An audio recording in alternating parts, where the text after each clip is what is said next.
Well, hi folks. Here we are, Friday, December 11th. Our craziness continues. It's I don't know. It's amusing.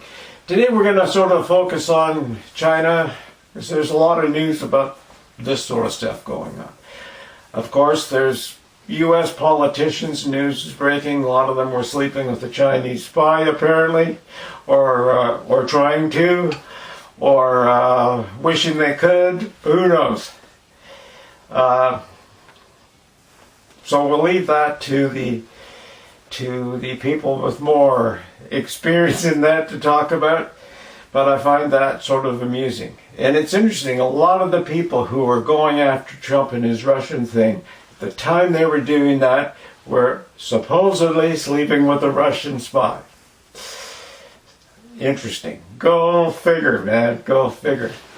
Then, of course, there's the Canadian news that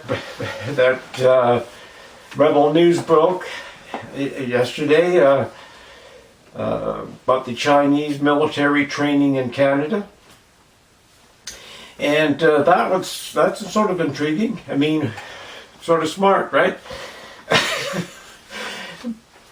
But our politicians aren't as brilliant as they think we are. That's all I can say. And of course, as we're going on, I have a lot of links in the description below. And as you go through, there's a lot of them today. Well, it's a weekend, you might have time to sort of scroll through some of those. Well, maybe you won't. It's interesting because in the community I live in, there's a 1,200-acre property with a deep-sea port that's sort of in limbo. And it appears that Shanghai Energy owned that. And there'll be a lot of links in the description end about Shanghai Energy. I mean, the company is directly connected to the CCP. Simple as that. So, this connection with this company goes back to even Stephen Harper, I believe, the Conservatives. So you can't blame it all on Trudeau, although he stupidly continues it on. But it's interesting. Now maybe there's somebody out there who has access to more information or more research capability than I do to really do a deep dive on this thing. But it's the Shanghai Energy Corp, the Shanghai Sinooil Energy Holding Corporation, connected with a whole lot of other small companies, and buying up energy fields. And of course, the thing in the community I live in used to be a pulp mill, paper mill. And how I sort of got into that is they're looking to have a toxic waste landfill, and they already have it from the mill time, but they want to expand that and bring industrial soil and material in to bury in this site.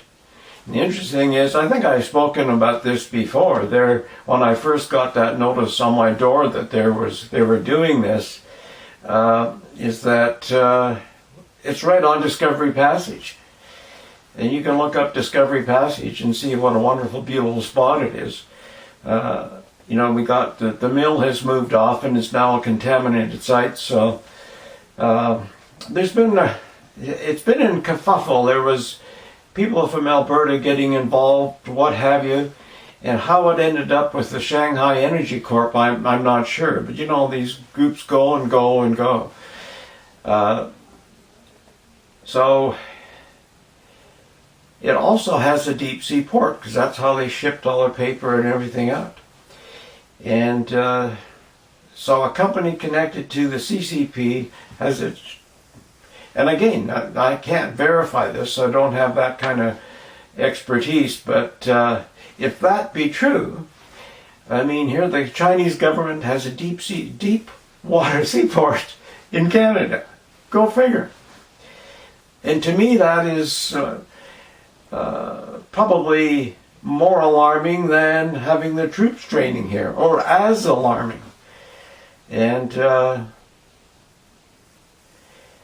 maybe not as salacious as politicians sleeping with a young female Chinese operative, but well, go figure. That's our weekend homework. We can research the China connection to Canada and U.S. politicians and to the U.S. voting system. It looks like they were involved in there as well.